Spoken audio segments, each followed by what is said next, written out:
Further Faster, the best independently owned outdoor store in the known universe. Now, it is getting warm. It's going to get hot in here and out there indeed. So whether you are heading out on climbing, paddling, tramping, or running adventures, look no further than Further Faster for all your gear and expertise needs over the spring and the summer.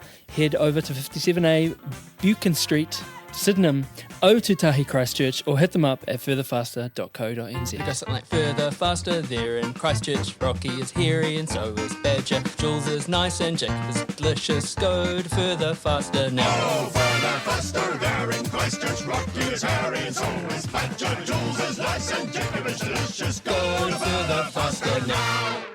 Dirt Church Radio. Welcome to episode 349 of Dirt Church Radio. Now, the reason I'm saying this is because we have good old AWS, Amazon Web Services, to thank for the fact that our entire podcast recording on Monday night got completely deleted by a global crash of Amazon's servers. We talked about everything, and it was a great chat with some heated discussion. I got very passionate about how I feel about the entire Camille incident, and you're never going to hear it because it got deleted. Sorry, maybe it's for the best. So let me just sort of do the cliff notes, the short version of everything. On today's podcast, I had the pleasure of interviewing Helene Barron. I'm not going to tell you too much about her story because, hey, you're here to listen to the podcast and you're going to hear all about it. Needless to say, she's an amazing person who's done some amazing things. Covering the results really quickly, the Muriwai Half happened. It was its inaugural event. Apparently, it was a humongous success. It was a sold out on your first event. Matt ran the 2:30 pacer. I gave him grief about running 2:33, and he told me that the course ran long, so that I should be quiet. And maybe he's right, and I'll let him off just this one time.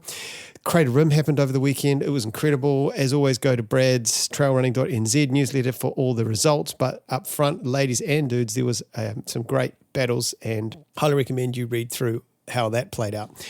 Biggs is currently underway, and because I'm now recording this on Tuesday locally, so it can't be deleted by Amazon, it appears that we have at least half the field still on the 66th hour yard, if you like. So that is going to go for a long time. Enjoy. Perhaps by the time you're listening to this, we'll be at over 100. But I'm enjoying it, and sad to see the Kiwis out. Obviously, Sam Harvey ran 100 miles. He's clearly still nursing those Achilles, but I think it's still pretty impressive to turn up and do that. Simon McLean was our last great Kiwi hope. He ran 38 hours, 38 laps, and I think that's an amazing effort. And of course, he was full of apologies for not going further, but hats off, man. You made it to this, and you should be proud of yourself.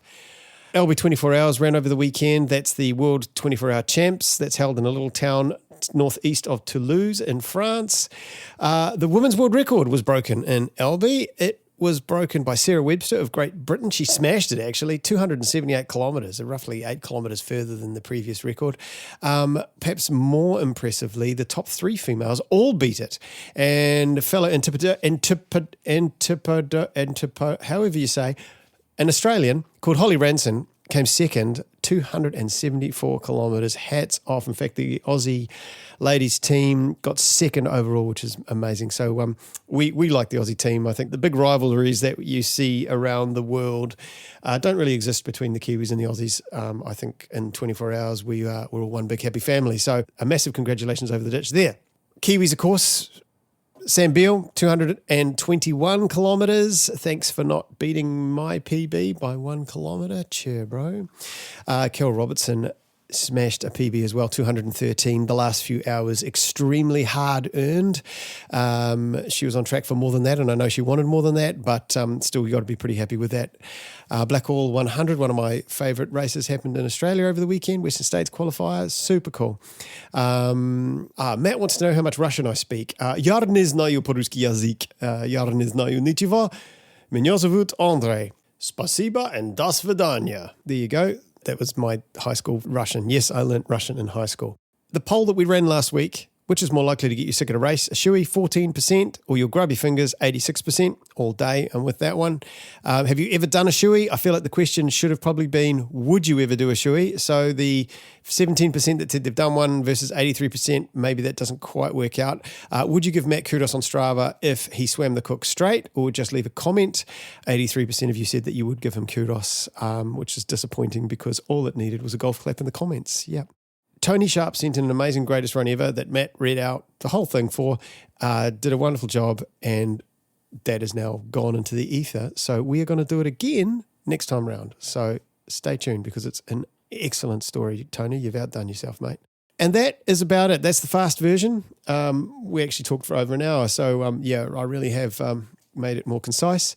But that means that you get to hear Helene Barron's interview much faster.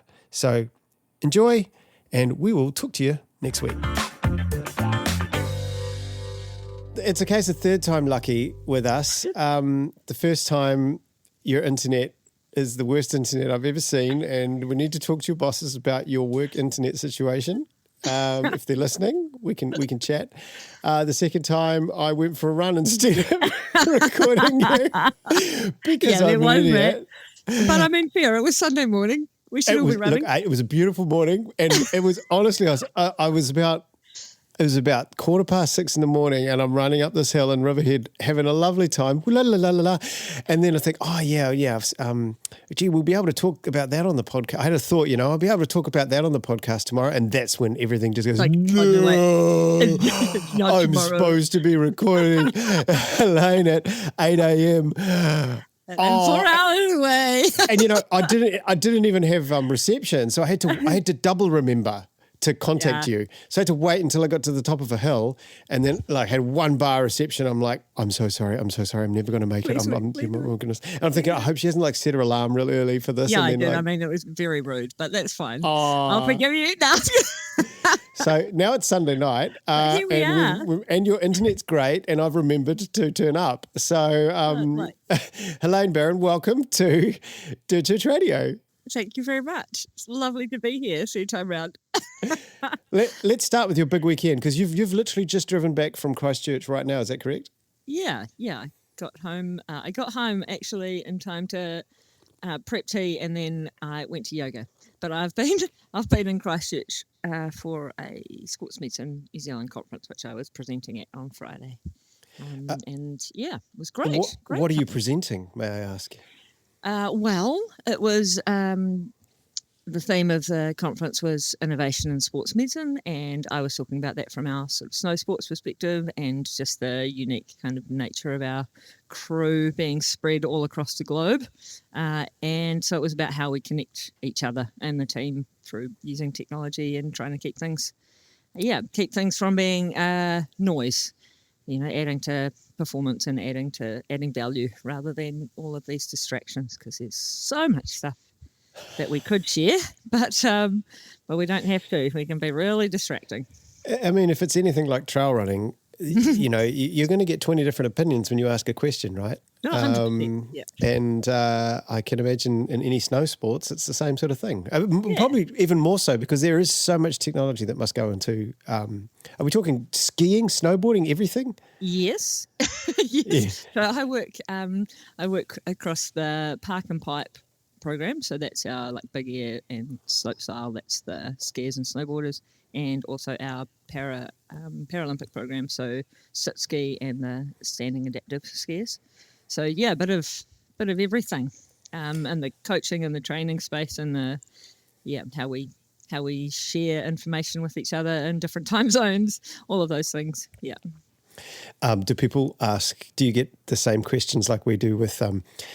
What type of seam seal jacket shall I wear while I'm snowboarding? Does that come up? Poles or no poles? Poles or no poles? Poles or always poles. There's always a lot of chat about kit, but that's okay. So it makes for good conversation. Well, I think I'm just jaded these days. You've been through the ringer with so many different types of things to try and things to do, and sometimes at the end of the day, it's the more simple I can keep my gear and my kit, the better things are. Oh, 100%. And there's so many options. You go to buy something new and think, well, I don't even know where to start. But I finally, actually, after 15 years, bought new skis about a month ago. So the rest of my crew are pretty happy that I'm finally back up with the play. But I'm often ripping around. We're trying to get to people on snow, or you're stomping across. Just things get damaged. So there's no point having the new stuff, and they get beaten up a little bit in transit. And I don't need to be skiing fast. It's not me that's skiing fast. I just have to get to people on the mountain and be at the top for racing and training, etc. Gotcha. So, yeah, I mean, you really have to be up there. So this is part of the physiotherapy team, or am I oversimplifying it? Yep. No, I'm one of the two physiotherapists or full-time physios with snow sports. So, and I got quite jealous earlier this year when you went somewhere awesome. Actually, you get to go to a lot of awesome places. You mean when I was in the Dolomites? Is that what you meant? I don't even know if that was it. I think that was one of many, to be honest. It's been quite unfollow, unlike, no kudos. How dare you? Thumbs down. Yeah, thumbs down the whole way. I'm horribly jealous. So it was Dolomites. Was there an American trip in there as well? I feel like you were in the States. Yes, I was. So that was for spring camp with our halfpipe team, and we were in Oregon. And it was, summer essentially there, spring into summer. But the halfpipe is high, so we go and so it doesn't matter. Yeah, they ski and snowboard, and I hike up and run down, and then we're back down at, back in the town, and it's sunny and you're in t-shirt shorts. Great. So this is the problem. This is a problem with you doing a sport that also involves mountains and lovely views and that sort of carry on, is even though you're there for a skiing thing, trail runners also look at it with envy and jealousy. So well played. Well done. Yeah. Yes. I mean, it does get tricky. That's probably the only sunny one that we tend to go on, and then everywhere else we're basically just chasing snow. So I like to think that I'm going to get to go for lots of trail runs, but actually I tend to do an awful lot of snow hiking. Well, I mean, look at some of the top trail runners, right? Top trail runners, a lot of them are the Europeans, the ones that have accessible snow options. Yeah. A lot of them do skiing or skimo in their winter season, right? Yeah, for sure. Yeah. I mean, it's good. It's good fitness. It's good strength. I don't tend to, because then I'd have to carry extra kit with me when I travel. So, but I tend to do the hiking, and then I'll ski when if we're spending more time on the mountain. But yeah. Right. You did not start off as a snow skiing person in your athletic life, did you? What was first for you? Well, probably very first was, like athletics and athletics ribbon days with the fam, and then and hockey. Hockey was my sport of choice, really, through high school and field hockey, I assume we're talking about. Right. I mean, don't get me on skates; it'd be terrible. It's like, look out, everybody! The baby giraffe. Just anyway. It's incredible. 2 disciplines in one. It's amazing. But yes, field hockey, cool. Yeah, field hockey. So I played that for a long time. And I loved it. And through till maybe 23, 24. Yeah. Oh yeah. Yeah. And Then, in a weird 2 degrees of separation, your niece and my daughter played on the same field hockey team this year. Isn't that weird? It's just so cool. Welcome to New Zealand. Welcome to New Zealand. The amount of times it happens is crazy. No, it's so good. So playing until 24, that must have got pretty high level, pretty competitive. I played. I had 50 caps for Canterbury, and I played New Zealand 18s and under 23s. It was called the Academy then. It's sort of junior Black Six, and then it's just the expanded Black Six crew now. And then I kind of cooked myself, trying to do too many things, and hockey was the thing really that gave at that point. So it essentially became a choice between what I was doing physio-wise and continuing on with hockey, and I had burnt out a little bit, to be fair, and I could put hockey and the need to be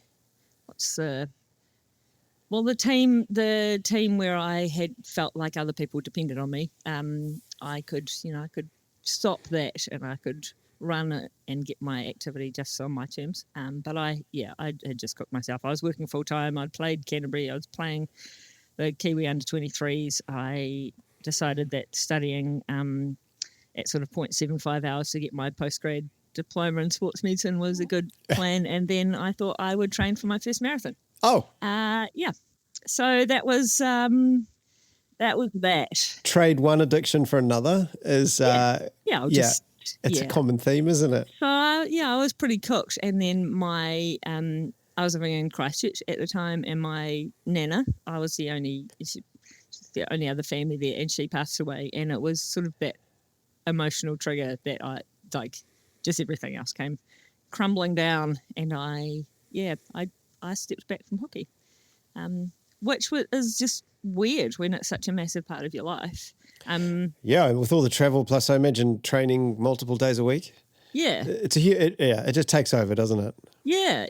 I mean, but I loved it. I just had no energy for stuff anymore, so that became I needed to step away from that and the pressure of that and the pressure that I was starting to put on myself with regards to hockey. But I mean, it's like those. So that Canterbury crew, I had brunch with them this morning. It's so cool. Like they're like my sisters, So even right through all of that, just so supportive of each other. And I think that's probably one of the beautiful things about sport, isn't it? And they've forgiven you for ditching them.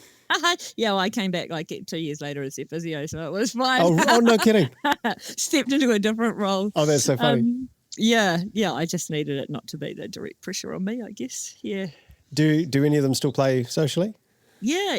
Well, I wouldn't say social is very good for they play. The people who play because they serious. Yeah. Yeah, well, it's very hard. I went back to playing a couple of years ago, and then it just became a little bit tricky with the travel with work because it's snow sports and more always sort of travelling and but it's very hard to play something you've played to quite a high level. Without the same level of training or fitness or, like 20-year-old flexibility and speed. It is a lot of running. Like everything hurts. There's a few who still play. There's nothing like a field hockey ball on your ankle, is there? There's nothing quite like that feeling. Nothing quite like that. It's got a wee bit of a burn. Oh, yeah. May I ask how your first marathon went and where was it? It was Christchurch. It was Christchurch. We did like the loop out past the hockey turf and the rowing club and then came back in town and you did a loop out to the airport. And I remember I was feeling relatively just sort of pleased with myself that I hadn't fallen apart at about halfway heading out towards the airport and the guys are coming back the other way towards me. I was like, oh, you're quite fast. But anyway, I had hoped to do it kind of in under 4 hours and I did it in 3:28. So yeah, I was like, well, that's the sort of one and only road marathon I've ever done. Yeah. Wow. Yeah. Then it was like, let's just head for the trails, thanks. It took me 6 marathons to run faster than that. So thanks very much for kicking my butt on that one. I still remember it was like, that whole negative split thing. And I was realised that was going to be okay. And I'd run along by myself for quite some time and there was some sort of group of guys that I was kind of running with and then way off in the distance, I was like, I think that might be a chick. Maybe I could catch her. And I accelerate and oh no, the wheels are going to completely fall off, slow back down Helene and make my merry way to the finish. I thought you were going to say in the competition. I thought you were going to say, oh no, that's not a chick. No, it was just like, oh maybe. It's like maybe. Oh no, that's no. It doesn't mean very dizzy. That was how I discovered that. Pacing's quite important. Annoyingly so, yes. Who knew? All of the evidence would suggest. Well, I think it's a heck of a debut and final marathon. Well done. Yeah, one and done. Look, I've got some results here in front of me from what was. According to the Oracle, the statistics page, your first ultra was in 2018, Ring of Fire 50K. Does that sound right to you? Ring of Fire, yes, that's right. Yep. What time gap was between the marathon and your first ultra? Oh, like a decade. My goodness. I don't. So that was when I was still living in. So you just hung your shoes up. You just said, "Yep, 328, boom." That's it. I'm done. No, then I had babies, and then I threw myself back into work, and I was travelling. So I worked with Cycling New Zealand for high performance sport, with cycling for nearly 4 years. And when we would travel, and if they went off on their big long road rides, I had quite a bit of time on my hands during periods of the day, and so I filled that with running and getting my masters. That was how I got back into running. Brilliant. More so. And then when I left cycling, it had been quite a full-on time, and I headed for the trails, and that's probably where I started doing more running. So I was back in Hamilton at that point, and I was running through Mangatotri on Sanctuary Mountain, and I would just disappear off into the bush, over and back, and then head for home. And what about the Bog Fest of Parongia? The Bog Fest of Parongia. See, I've not done it. No. What? I know. It's right there. I know. Te aroha? No, see, this is the thing, because my running started, so I headed for Mangatotri and running along the river in the Waikato, and then I did Ring of Fire, and then we moved south. So most of those bigger runs have been here. Yeah. Enough bragging. You're in Wanaka. Yes, okay, that's fine. Yeah, let's talk about something else. Would you like me to tell you which trails I can see out my window right now? Well, can I just say it's 8:30 p.m. and it is still light outside. And I've got another hour. Apparently you've got another hour. In Auckland, it is pitch black outside. Well, I don't think I need to say any more about No, that. you do not. No, I don't even know why I'm giving you more ammunition. Just ammunition, Andrew. What are you doing? So another reason you discussed me is because you ran the Ring of Fire. You finished fourth overall. You won the race. Yeah, that was a bit of a surprise, to be fair. I really had no idea how that was going to go. So a friend of mine was doing it, and she'd signed up, and she managed to convince me to do it. And I had no idea. So I headed off where, you start with the 50 and you come down the access road from Tūroa. And that was fun because I like a good downhill bomb. That's probably my favourite way to run. It's like the ultimate downhill bomb going down that road. Oh, you just go. Epic, yeah. I mean, really, in hindsight, you think you've still got 48 Ks when you get off this particular bit of road. And your quads are now destroyed. And your quads are blown already. Yeah. But I like to thank my hockey days for giving me giving me some thunder thighs. So it was so good. And I ran that just yabbering away to people who were so pumped about being on the mountain, the same, as me, and being out on this incredible trail. And I just existed in this joy most of that day. It was so cool. I was well and truly hooked on trail running events after that, because the trails are cool and you get to go to places you don't usually see, and the people are just awesome. So it's like, right, well, sign me up anywhere, somewhere. I'll join them all. Did this sort of new trail running bug have any effect on where you ended up with Wanaka? Or is that just a total coincidence? I think it probably contributed. I mean, when we were down, when we lived in Christchurch, we used to come down to Queenstown, Central Otago. Corey and I my husband and I would come down and we'd holiday here, and just loved it around this part of the world. And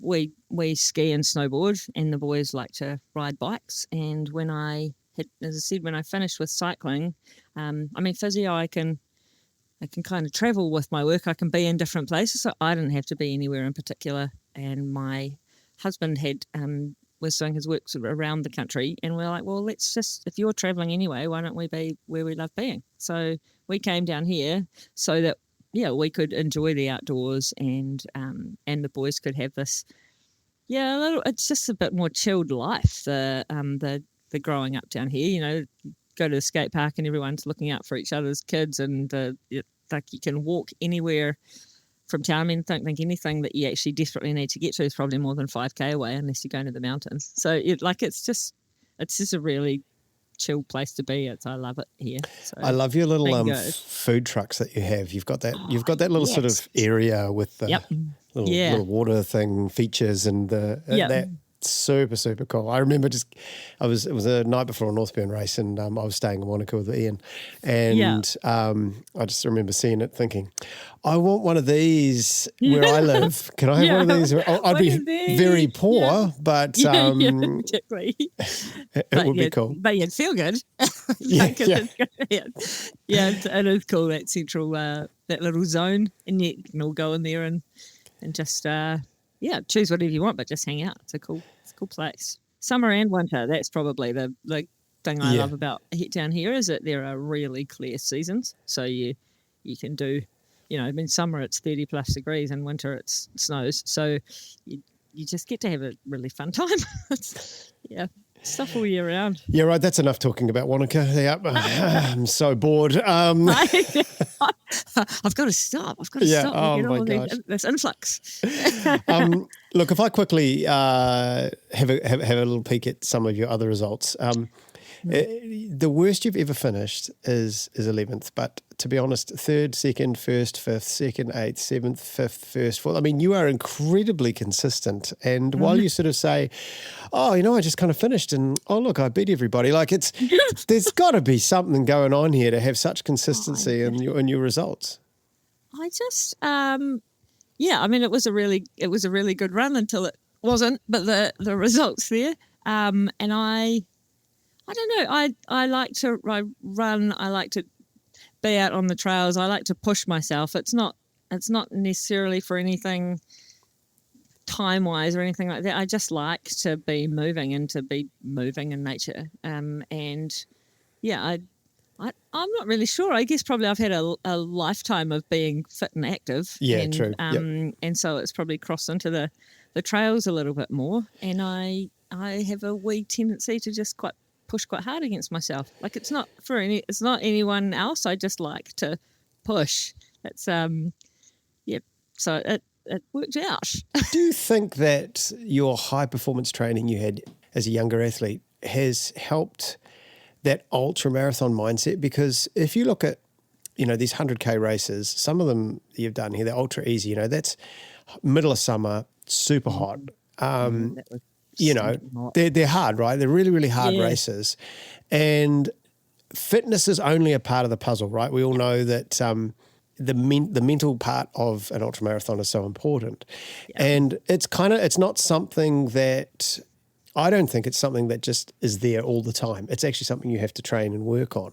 Yeah. So maybe that's where I'm going with the question of, was there a part of your earlier training that allowed you to have that mental toughness when you get 7, 8, 9, 10, 11 hours into a run and still be able to hold it together, shall we say? I do think so. And I think the combination of that, having trained at a level where I was getting given a lot of information about, training specifics and recovery and all of those things. So I had experience of that, and then my study is essentially around that. So my knowledge of the human body probably helped in that sense too. I've also been, I don't know if stubborn is probably and determined and quite driven. It's just always been part of it's just my personality. So there is part of that, and just that, oh no, you've committed to something, so you just keep going. That's not, it's just that was just the way I was brought up. You sign up for a sports team for the year, you are in it for the year, and you're going to every training, and that's just what you do. So when I sign up to a race, then that's probably the same factor, and same with training. It's like, oh well, this was what I set out to do today. And the wheels might have fallen off, but I'll readjust. But we're still going to finish whatever training session that needed to be. There's probably a whole raft of things I think that come into that. Were you ever coached? Coached? No. Okay. No. So I didn't with the running, because I'd always had coaches with hockey and always been part of a team, and it was very structured. I really wanted the running to be just for me. And in the beginning, it was just go out and enjoy it and see how it flows. And then I didn't want it to be so structured that just that freedom and the joy went out of it for me. So I would just run what I felt like most of the time. And then if I signed up to an event, which I generally only did probably like 4 to 6 weeks out, you know, be like, okay, you've got this specific run in, and now we structure it for that event, and I would write that program myself. So just based on experience in general, life, nutrition, athletic experience. Yeah. And I'm strength and conditioning coaching trained as well, and I've done my postgrad diploma in sports medicine, which was about exercise prescription and recovery and travel as well. And so part of that, like my job has contributed to that too. So I could target my trainings, and also got my trainings based around my life. Like I never wanted running to be this, it was part of things and it would add to things versus being that's my single goal. I mean, when I started running Ring of Fire, my boys, in 2018, so they were 9 and 10, so I that was my priority. So I didn't want to be like all of my time is going to be taken with that. I loved my work, I loved my family, and I loved running, and I needed to make that work. So it was never going to be totally all in from a training plan point of view with running. It was like, okay, well, now I've got a goal, I'll structure something towards that. And even this is the same with when I did the Tarawera miler, and I never run more than, what's ultra easy, 107. So I'd never run more than that before. Yep. And I knew I didn't have the time to get even remotely close to big long runs in that period before. But I knew that if I needed to know how to run tired, and running through the night, and so I would do back-to-back days, or I would do a super early run one day, and then I'd stay up till midnight, and I'd set my alarm for 3 a.m. and I'd get up and do another 30K the next morning and still be home to have breakfast with the boys. Like I might have been a little bit woo-woo by the afternoon, but it was it still needed to work with my family. So yeah, it's just trying to kind of make it work, I guess. I think that's a wonderful viewpoint you've got, and perhaps you've had the advantage of having that structured training for your hockey, to have that viewpoint, to be the perspective, to be able to sort of say, okay, I don't want that in my running. I can already see that I need the balance. I need it to be the icing on the cake, not the cake. Yeah. And you are able to take what you'd have to say is a mature approach. Sometimes I can be sensible. Yeah, sensible. That's a better word. A sensible approach. Because of course, so many people who get into trail running go, oh my God, this is so amazing. Like it's just look at the sun's shining and I'm running, and I said I'd only do this today, but I'm having such a great time. I'm going to go way harder or further or whatever. And then, oops, I wasn't home in time. And it can very easily take over your life. Yeah. I mean, it's pretty addictive, isn't it? Really, isn't it? Yeah. And it feels good. And the trails are just this beautiful place. So it's easily done. Yeah. To just push and keep going. But yeah, it can definitely come at the detriment of other things if you let it. Yeah. And I really love what you're saying about the trying to run tired, and that's actually a nice little tip for people. I totally agree. Like when I'm training for the really long ultras, one of the tricks I would use is get up at 5, run for 10K, have a normal day, just do all the normal things, and then go out at 8, 9 at night, same day, and run until 3 in the morning. Yeah. And so therefore you haven't affected, like you say, family life or work, or, you've managed to keep everything roughly on the plate. Roughly together. Yeah. But you've actually ended up getting two decent sessions in, and that really does train the body. And I can relate to, finishing at 3 or 4 in the morning and then sleeping for an hour or two, and then standing as umpire for my daughter's cricket, trying to judge an LBW while you're going, third umpire. Yeah, for sure. I mean, I remember that. So the one big one, probably the run tired back to back that I did, it was about a month before Maybe it was actually 3 weeks. It might have been the last big one. This is 2023, yeah? Yeah, just before the wheels fell off. Yeah, 2023. We're going to talk about the wheels falling off. The wheels and where they rolled. We'll unpack that one. I got up and I had, it was like 3 a.m. and my alarm had gone and I was out the door feeling terrible, and I ran about 10 Ks and I headed off around the Millennium Track around the lake, and in that first 10 Ks I tripped over rocks about 3 times, I stumbled, and then I pretty much face planted, and oh my God, I was just a big ball of rage. And I was swearing at nobody, and then it's like, okay, so please just get it. So it's a little moment, and I sat on the rock, and it's like, this is exactly what you wanted out of this run. Like, this is exactly what you wanted. You wanted to get to that point where you were cooked, and you want to stop, and you can't. So put your big girl pants on and take a breath and have a sip of drink and continue. And I did. So I walked for about 5 minutes, and I thought, right, off you go, and headed on, and I finished my 40K run and then, made breakfast for the fam when I got home. But it's like that moment where you're like, oh my God, and realising that was the point. So when you hit the wall and you find the pain cave in the wee small hours of the morning in a 100K or 100-mile run, you're like, been here. It's all right. Yes. It's all right. You know how to get out the other side of this one. That is so good. I mean, it is the underrated part of it all is because I think, I'm hearing it more and more lately. People are like, the weather's a bit rubbish, I won't head out, or I haven't got time, or I'm too tired in the evening or whatever. And you just sort of think, okay, sometimes that is, sometimes, yes, you need rest and you balance. Yes, these are all important things, but sometimes just gotta put your big pants on and get out there, because you never know what that weather's... obviously going to be pristine weather on the day of your event. Yeah.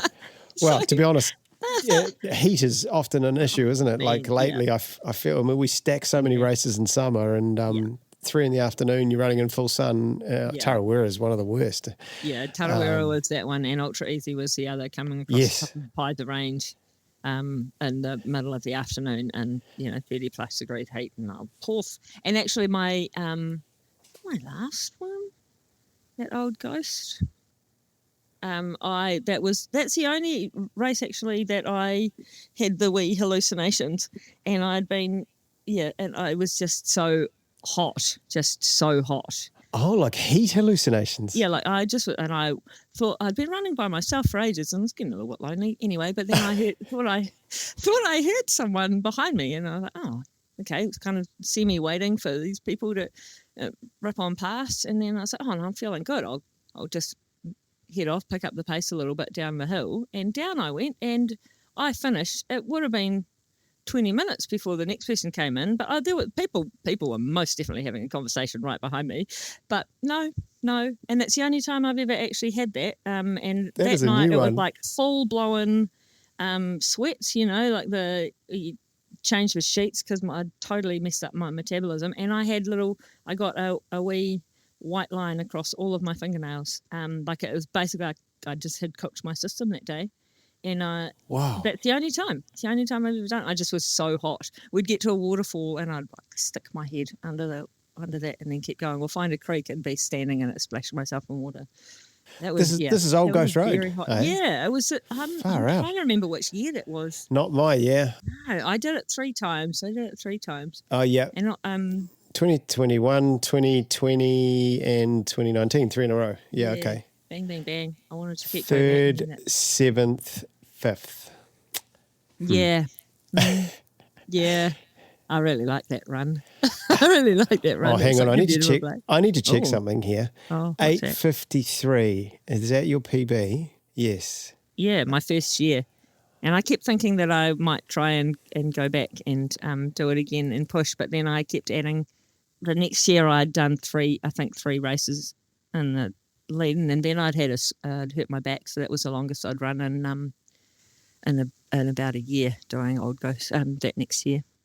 Oh, but goodness. 8:52. Yes. Oh, well done, Andrew. Going on you. Yes.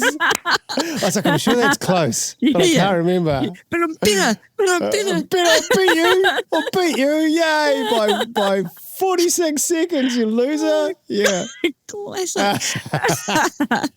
A little sprint finish downhill. I shouldn't say this out loud because someone's now going to go and smash it, but I still have the crown for the last 4 kilometre downhill. Do you? That is so brutal, that downhill, because it's a nice gradient to really bomb, but when you're tired, it's got all those little rocks, and people just were falling. I stacked hard in the race. I stacked so hard. 5K to go. Came around a corner and then you're looking around and you're swearing and same sort of thing, right? You're swearing at nothing. You look at the rock and it's a tiny little thing. It's you're a little thing. It's like, where did you come from? Just jumped up and smacked it. Down you go. Look, so you crushed that Tarawera 100-mile run, 20 hours, 42 minutes, 5th female, once again, top 5, definitely a theme. And then the wheels fell off, as you keep using that expression. Can you tell us what happened? What happened? Wow. Where do you start? Yeah. Where do I even start? I'll start with that day because that was just the coolest 24 hours. It just felt good. My family were there, like they were my support crew, and I just had such a fun day. And I headed off the next week, so I finished that run. That was the year that there was a terrible storm and all the planes were getting cancelled and people were stuck. Like it was the big storm, like all of the flooding. Like it was a gnarly time. Oh yeah. It was, of course, yes. It was just after the like Auckland floods and everything, eh? Yeah, and down through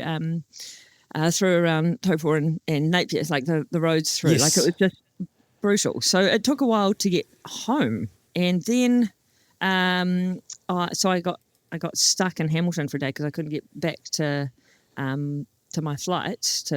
Things were cancelled. So anyway, then I headed home. I packed up my gear and I headed for Europe with the snow sports team. So I was a physio. We were heading to the World Champs, joining the team in Georgia, Bakurani, Georgia, for the Park and Pipe World Champs.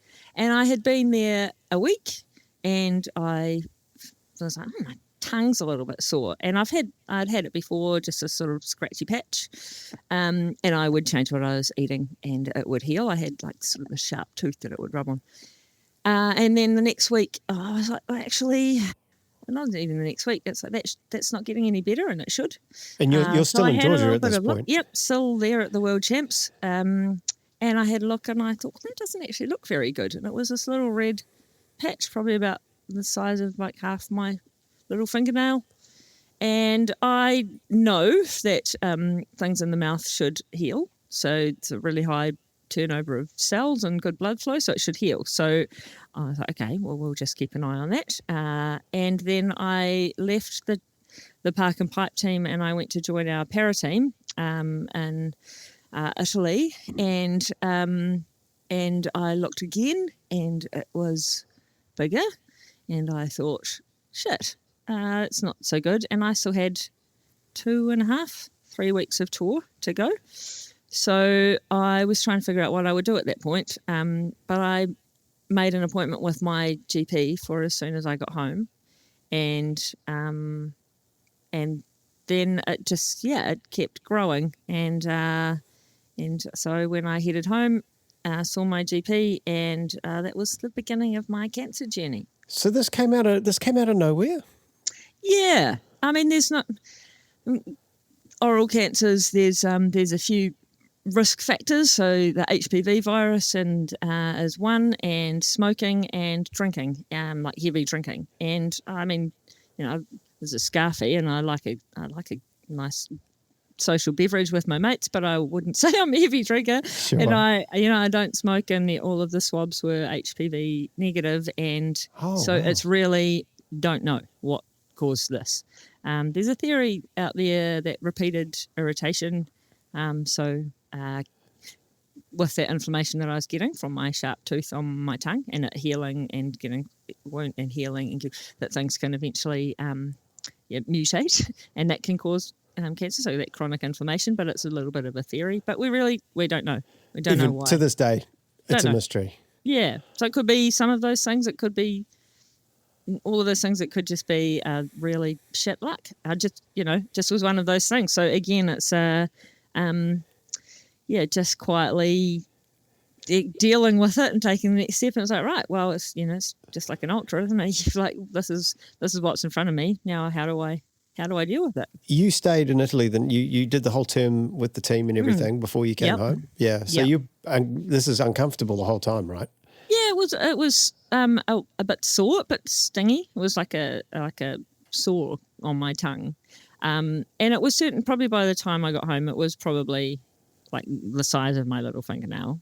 Like it was bigger again.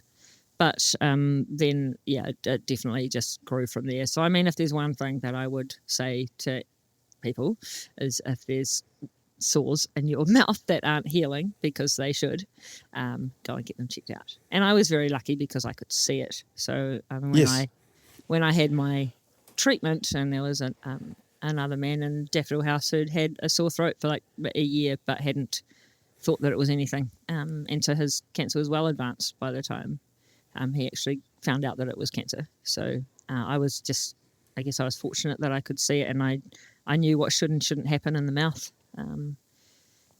So I did something about it, and things moved quite quickly from there. Yeah, you're suddenly on the roller coaster, aren't you? Yeah. So my GP took a photo and swabs, and they sent those to the Dunedin team, so at the dental school and the ENT crew, and they rang and said, we'd like to see you tomorrow. That probably took maybe 10 days by the time they got that. And I saw them, and they took a biopsy, and then they were like, okay, well, this is a squamous cell carcinoma. You have cancer in your tongue, and we need to find out if it's anywhere else so we can plan your treatment. So I then had to have scans of my chest so the more common places that an oral cancer will go will be lymph, lungs, liver, and so like scan of that. And that time between knowing I had cancer and having the scans but not knowing where it had gone, well, that was just the most awful 10 days of my life. 10 days. That's a long time. Yeah. And when he rang me, rang with my results. So I was at work because I live 3 hours away from Dunedin. So when I had my biopsy, he's like, do you want to come back and hear the results, or are you comfortable with me calling you? And I was like, no, it's okay. Call me, I want to know. When he called, I was Googling glossectomies, which we'll get to what that is soon. Okay, yeah, there's a whole bunch of new words. And so I knew what the biopsy result was going to be. It's like it's not really anything else that could be at this point. And he said to me then, he's like, look, we need to get the scan. This is going to be the hardest 2 weeks of your life because you're going to want answers and you don't have them yet. Okay. Yeah. So, and it was. And then we made plans. Yeah. So then, glossectomy. So sorry, the results were that it was in your tongue, but was it anywhere else? No. So until I had my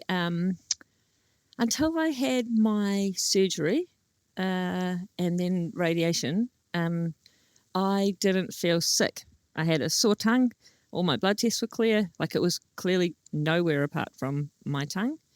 So it's even now that's a freaky time because you're kind of second guessing things. You have no way to know or measure. Like, oh, I've got a cough. Oh, maybe it's gone somewhere. Oh, that's all. Oh, maybe it's gone.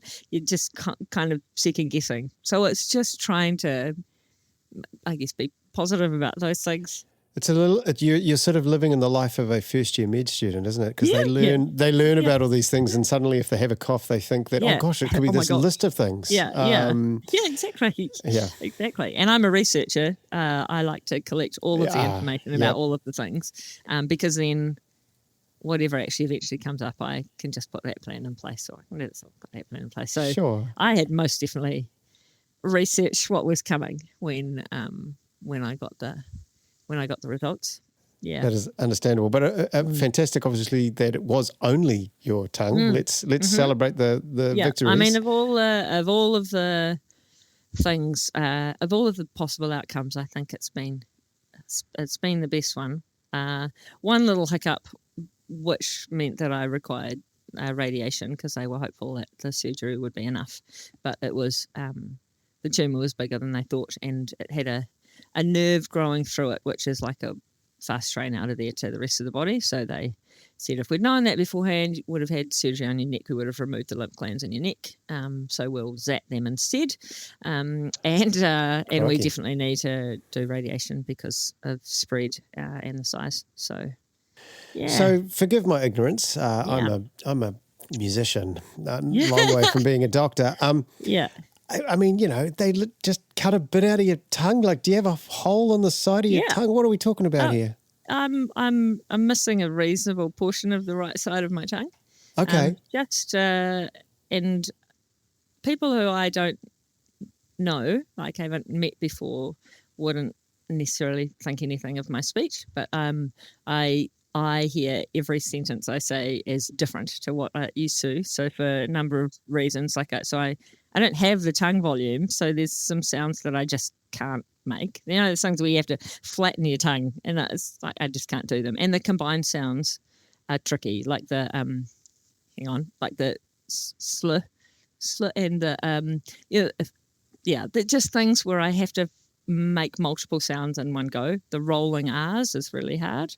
Like I just you're in the south of the South Island. It's quite important to be able to roll your R's. And when you work in when one of the disciplines you work with on snow is slope. No! Slope style. Oh no! I just can't. It's like going the twirly willies and the jumps. I can't say these words. And then I work in the mountains, and it's hard work when I'm cold. And also I don't have saliva because they fried that side of my mouth. So it's like it gets really, I don't have saliva glands any functioning saliva glands on the right side of my mouth anymore. So it's just hard. And I get the more if I'm tired, if I'm cold, those kind of things that speech becomes hard. So it's lots of fun on the radio on the mountain. When I'm tired and cold, so I'm like double buff on the face. And even when I started trying to get back into doing exercise and walking and running, I had to wear something over my mouth because it was just like so dry, dry. So half the side works, but I mean that doesn't kind of come across, does it? No, it doesn't really compensate. I mean, I was probably just shy of so they removed the tumour and had like a little patch put over the top of it essentially, but that it was small enough that they could use that without having to do a graft. So a lot of people who have glossectomies have a flap taken either from their forearm or their thigh and like a graft onto their tongue. So did we actually say what a glossectomy was? Oh, glossectomy is the removal of part. So I had a partial glossectomy. So the removal of part of my tongue. Gotcha. Did you have to sort of retrain talking, or were you sort of all right? Did it. Yeah, I did it a little bit myself because like I'm a physio and it's a muscle, and so you just practice. And I would yabber away to myself and try and sing and just keep my mouth moving, my tongue moving, and trying to eat. Learning to move food around, especially because I can't feel that side of my tongue. And so learning to move food and coordinate my jaw and my tongue I just kept biting what was left the tip of my tongue. I just kept biting chunks off my tongue, which is pretty gross, isn't it? Here we go again. So it took some getting used to. I wouldn't even think about those sorts of, challenges. Actually trying to coordinate things again. So the radiation has made my face quite stiff. So I definitely notice as well that I tend to talk more out one side of my mouth. I'm like, it's really lopsided chatter now, but that's okay. But it makes my speech a little bit better if I can lock up one side. The other way that I do it is like if you lock in a full grin and then you talk, but people think you're mental because you're just grinning like a Doing crazy like person. a Tim Shadbolt. Yeah, exactly. I mean, I smile a lot. Let's be honest. I'm a bit of a laugher, but but doing that all the time in some conversations, you just don't require a smile. But that was how I could get my speech back. So it's definitely. I mean, I listened to things from a year ago, and it's better. And I mean, obviously, definitely better from the 6 months post. So retraining, and it improves. But I'm never going to have saliva or tongue on that side of my mouth anymore. So it's always going to be a wee bit different. Obviously, this is a shock to the family. It's all very stressful times. I presume they've obviously been extremely supportive. Yeah. Have you felt the sort of community gather around and just obviously this small town, right? Yeah. It's a good place to be for these things. Yeah. Incredible. And like the trail running community here were my family when I moved here. That's sort of how I sat and met people. And they've been amazing. The school family's amazing. Our neighbours amazing. My workplace amazing. Like it's just like wow, blown away just by the support here. And just support for me, but support for my family. So I had to have my radiation in Dunedin, and so that's 3.5 hours away. So I moved to Dunedin and lived in Daffodil House, which is we there called it Cancer Camp. So that was our little crew who were there. We're the cancer campers, and we'd still keep in touch. The group that were there at the same time, and so I was there, but we decided that with the boys at school and Corey work and things, and my family were kind of used to me travelling for work, that I would go and I would have my treatment, and Corey would keep things happening with the boys at home, and I would come home at the weekends. And the support that was just wrapped around him and the boys was pretty amazing. So where are you at right now? Are you in remission? So they've removed it, but I'm under observation, really. So I have 4 monthly checkups now. It started at 3. Well, it was 6 weeks, and then it was 3 months, and now it's 4 months. So I've got another one maybe in a month. And then we'll see if it gets pushed out. Again, usually they extend them out, and then at 5 years you get sort of removed from the system if you've been clear that time. And but they have talked to me. Ring the bell day, isn't it? Yeah, bing, bing. Yeah. They have talked to me about whether they might keep me on because they're not really sure just how or why this has happened, and they want me to be able to get back in quickly.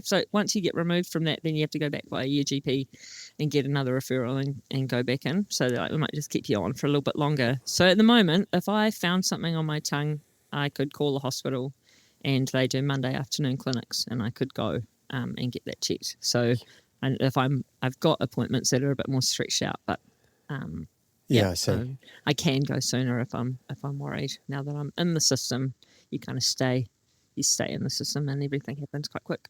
The unknown aspect of it is, I guess, the tricky part, isn't it? Just why did this happen? What can you do to prevent it happening again? I mean, if you don't know why it happened, you can't change anything.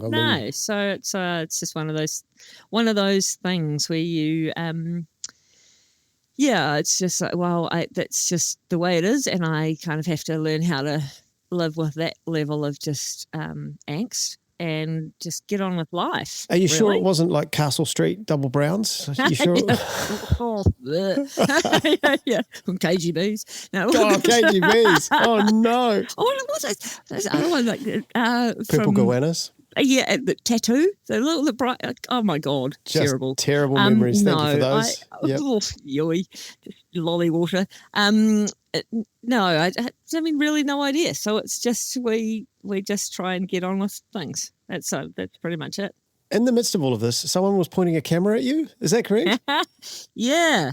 So that onwards is the documentary, but it came about when I first was diagnosed, and I really love to have a good chat with people. Who knew? And I was terrified.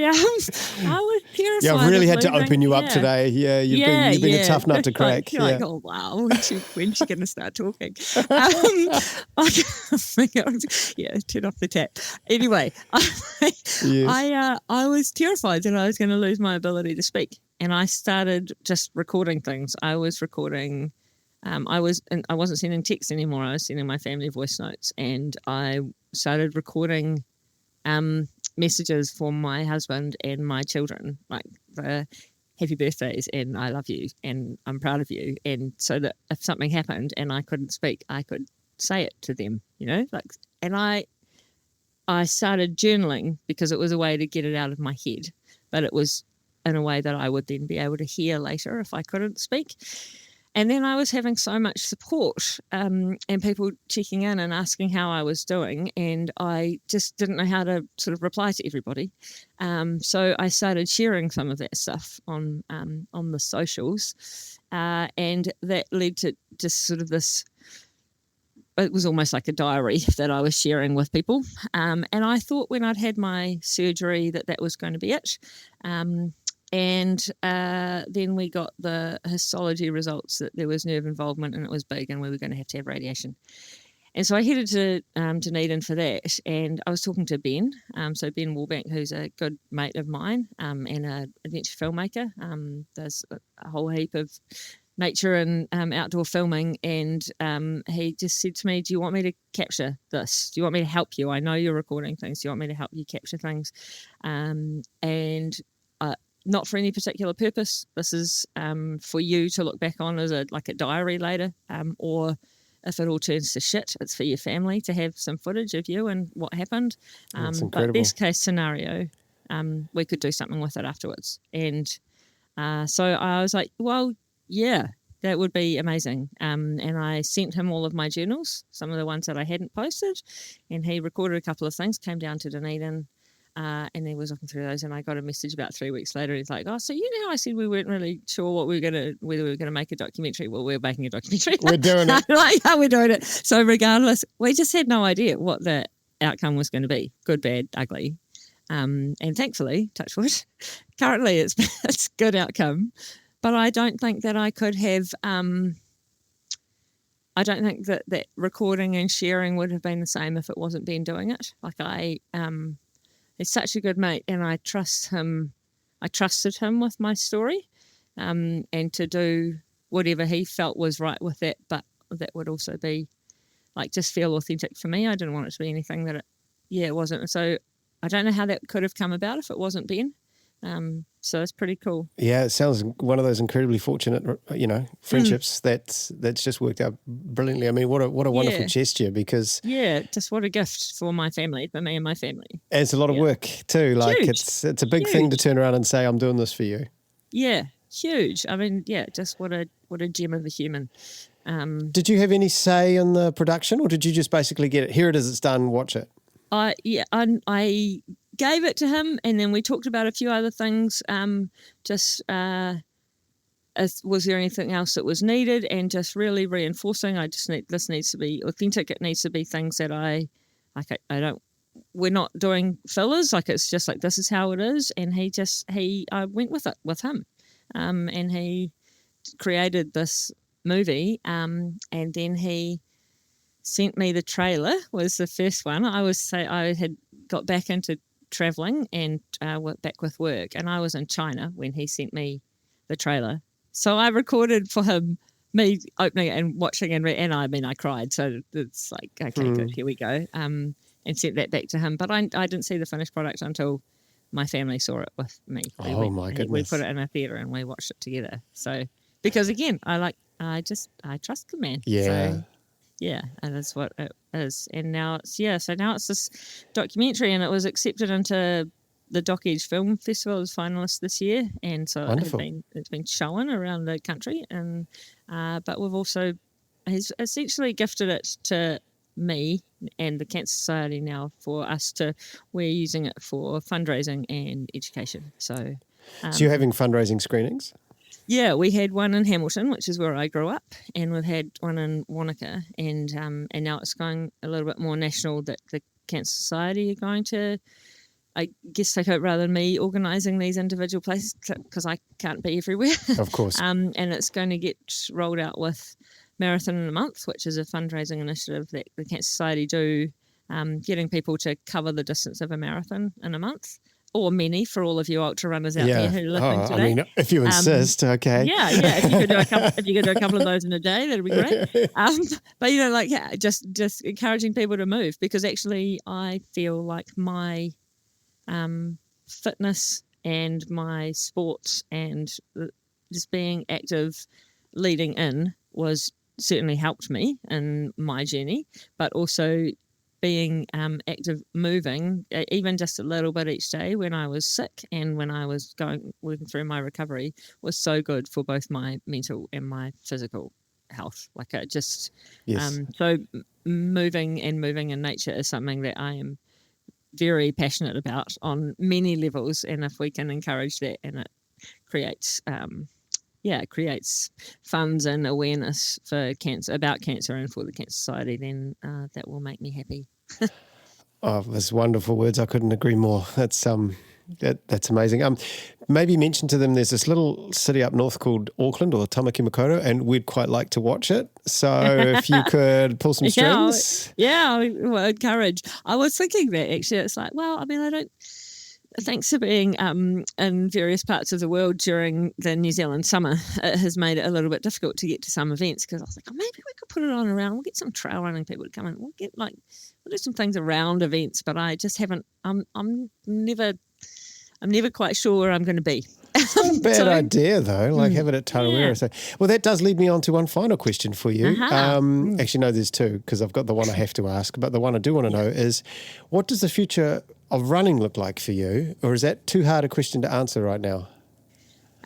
The future of running, I would like it to look like getting back into events and being around all of the other like-minded people.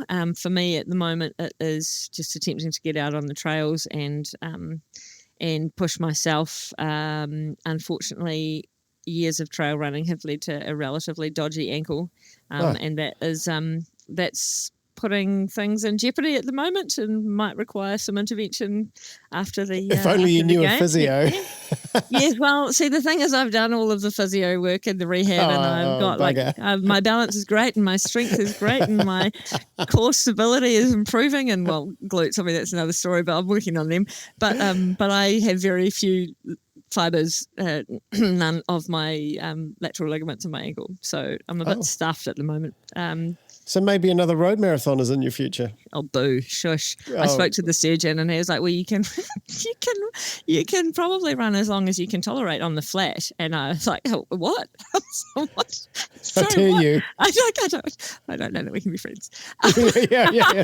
You're breaking up. Yeah, exactly. So no, taping, bracing, and giving it a go, but just getting out and getting back in amongst it, and hopefully looking to get to some events soon. Yeah. Okay, that's really good to hear.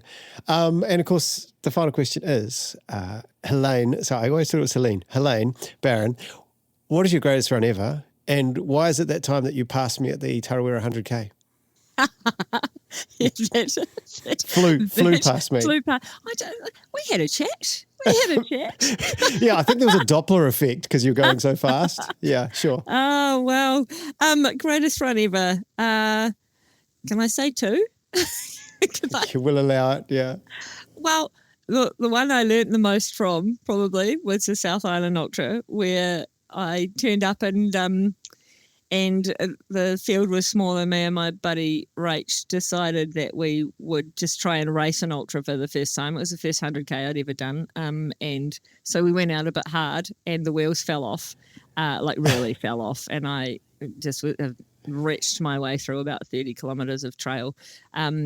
Found her halfway through. She was like, "Oh, thank God," because she was going through exactly the same. We had a hug, and we walked and ran together for a little bit, and then figured out that actually things could settle if you just take it easy. And on we went, and we got first and second in the women. So that was what I learned from that. It's similar to that back-to-back night run.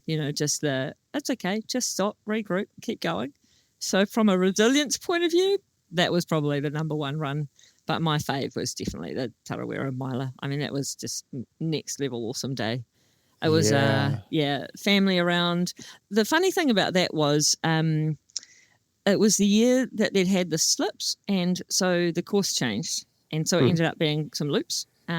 which was just so awesome. Oh, for that was seeing that year. Yeah, gotcha. seeing my family on a regular basis as we went round. But it meant all of the hills were at the beginning, and like I live in Wanaka and the hills are my jam. So I had a super fun time just ripping it on the first 15, 20K and then just waiting for all the fast runners to catch and pass me. And so like, there I go. Like, where are you going? Because I'd done a bit that it was just so cool. But it was had your fun. I know I'd had my fun, and now I just wait to be caught. It's like, there goes another one, damn it. But it was just, the vibe of that event, all the aid stations, the different groups that come and do the different aid stations. It's such a cool vibe, and I think that I just grinned my way through most of that day. So yeah, that is wonderful. Can we hope to maybe have another Tarawera 100 mile at some point in the future? Yeah, 100 miles seems a very long way away. I ran 5K this morning and I was pumped. No, I would like to. I'll definitely be back at Tarawera, distance TBC. Yeah, brilliant. Helene Barron, thank you so much for your time. I really appreciate it, and thank you for indulging me my forgetfulness this morning. Oh, that's fine. I hope your run was worth it. It was awesome. Excellent. Perfect. And look, I want to see your documentary. I cannot wait. And also, I look forward to seeing you on a start line at some point, ankle permitting. Ankle permitting. That's right. It's on to the next problem. Take care. Yeah, thanks, Andrew. Cheers.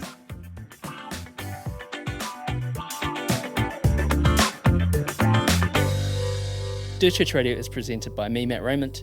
Me, Ali Pottinger. And me, Andrew McDowell. We're on all the podcast platforms, so like, follow, and give us a rating. It really helps.